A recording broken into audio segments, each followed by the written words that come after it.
Lumabas na nga ang spoilers para sa paparating na chapter 1099 at may title nga daw itong paparating na chapter na Peace Lover. Malalaman nyo nga mamaya kung bakit. So ang unang ang impormasyon sa spoilers related pa rin sa flashback ni Kuma. Actually itong buong chapter flashback pa rin ni Kuma. Bale kung sa last chapter nga ibinalita yung pagbabalik ni King Bekuri sa Sorbet Kingdom, ngayon nga actual na siyang nakabalik at this time nga may mga kasama na siyang mga Marines. Bakit? Dahil nakakuha nga daw ng simpatya o suporta itong si King Bekuri sa world government bilang legitimate na hari ng Sorbet Kingdom. Syempre, ikaw ba naman na nagbabayad ng pera o celestial tribute sa world government talagang kakampihan ka ng mga ito. So hindi nga rin daw nagtagal itong sila King Bekuri dahil later on nga dumating na daw itong si Kuma at pinabagsak ang lahat ng Marines including itong si King Bekuri. Later on nga ni-reveal na muli na naman daw nakasurvive itong si King Bekuri at nagbalik na naman sa Sorbet Kingdom para umatake ulit. Pero this time nga pinakalat niya muna yung fake news na si Kuma daw isang tyrant. Though nagtagumpay na naman nga si Kuma at pinabagsak ulit itong si King Bekuri, nanatili nga daw yung epithet ni Kuma o yung rumor bilang tyrant siya. Which is kumalat na nga rin daw ito di kalaunan sa iba't ibang parte ng mundo. Sa sumunod na impormasyon naman sa spoilers sinasabing si Kuma na daw ang itinalagang hari ng Sorbet Kingdom. Pero sa papel lang daw, since ibang tao pa nga rin ang nagpapalakad sa kingdom na to. Which makes sense para sa akin. Mas pabor nga yung sitwasyon kay Kuma dahil nga sa gusto niyang protektahan itong Sorbet Kingdom at ayaw niyang sugurin ito o sakupin ng kahit na sino, nagme-make sense nga na hindi niya nadepensahan yung epithet niya o yung tawag sa kanya na tyrant dahil obviously dagdag protection din ito para sa Sorbet Kingdom. Since sino pang maglalakas loob na sugurin itong kingdom nila kung yung hari daw dito sinasabing malupit at walang puso, di ba? Matatakot nga yung kahit na sino mang pirata o kahit Marines na pupunta dito. Anyway, ang sumunod na impormasyon pa nga sinasabing kasabay daw ng mga events na to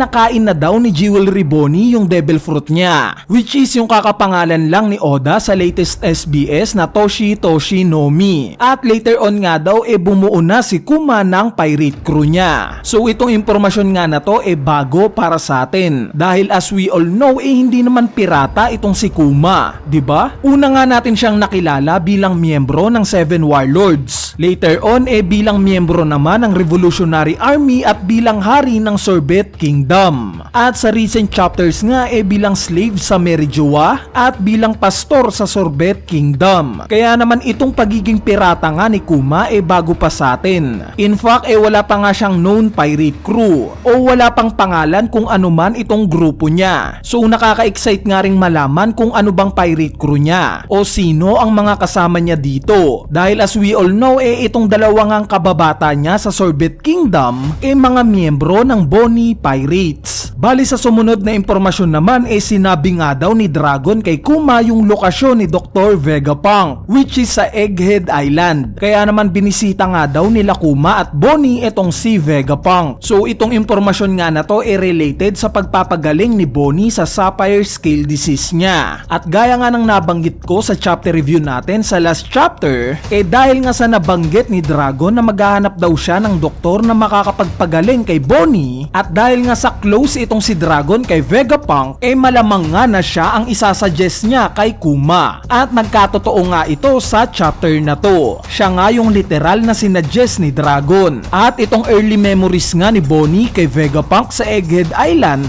in fact na ito na pala yung moment na yon. Bali dito na nga daw napag-usapan nila Kuma at Vegapunk yung patungkol sa Pacifista Project o yung paggagawa ng unit na clone niya bilang isang army na pumayag nga daw itong si Kuma para maging isang prototype. Pero ang kapalit nga daw nito papagalingin ni Vegapunk si Bonnie mula sa sakit niya, which is nag-agree naman daw si Vegapunk at dito na nga daw pinangalanan ni Vegapunk itong project nila na Project Pacifista at inagrihan naman daw ito ni Kuma since isa nga daw siyang peace lover at in Japanese nga daw similar yung kahulugan nito. Anyway, kung inaakala nga natin na smooth lang itong conversation nila Vegapunk at Kuma nagkakamali tayo dahil later on nga daw ipinakita itong si Gorosei Saturn. Nakikinig lang pala siya sa usapan na to o sa deal na to nila Vegapunk at Kuma. At yan na nga yung mga impormasyon sa spoilers. Bale pag-usapan nga natin itong mga nabanggit ko. Unahin natin itong deal nila Vegapunk na gagawin niyang prototype si Kuma kapalit ng pagpapagaling niya kay Bonnie. So sana nga nai-elaborate itong impormasyon na to sa mismong chapter. Dahil gaya nyo, curious nga rin akong malaman kung paano bang napagaling ni Vegapunk itong disease ni Bonnie. Dahil ba yan sa devil fruit na taglay ni Bonnie? Dahil ba yan sa devil fruit ni Kuma? O may iba pang dahilan? Itong pakikinig naman ni Gorosei Saturn sa usapan nila Kuma at Vegapunk malamang na ito na yung tinutukoy ni Bonnie nung sinaksak niya si Saturn na siya daw ang pumatay kay Kuma. So ano kaya itong ginawa ni Saturn na kinakagalit ni Bonnie? Sa part naman ng pagiging peace lover daw ni Kuma, which is makailang beses na nga niyang pinapakita sa atin sa flashback niya, nakakatuwa ngang isipin na kabaliktaran nito yung mga pasifista. Since alam naman nating hindi kapayapaan ang magagawa ng mga pasifista once na mahawakan sila ng mga maling tao. Though ganito nga narelate pa rin naman to ni Oda in real life, yung pagpapangalan niya ng peace sa isang armas. Kahit hindi naman ito yung layunin niya tulad na lang ng mga plane during World War II na may isang plane pa na may pangalang Peacemaker. Anyway, overall nga sa tingin ko na preparation itong chapter na to. Preparation para sa next chapter o sa chapter 1100, which is makikita natin kaagad next week since wala nga daw break this week. At gaya nga ng hinala ng marami na magpapakita na si Monkey D. Dragon since nag-debut nga yung karakter niya in chapter 100 at 1000 chapters later pa siya balak ipakita ni Oda, sana nga na mangyari talaga to. Makita natin siya at ipakita niya kung ano yung kakayanan na meron siya. Dahil itong topic nga natin patungkol sa peace o kapayapaan, alam naman nating lahat na siya lang at ang anak niya ang may pinakamay kakayanan para gawin ito sa mundo. Kaya nga niya binuo itong revolutionary army.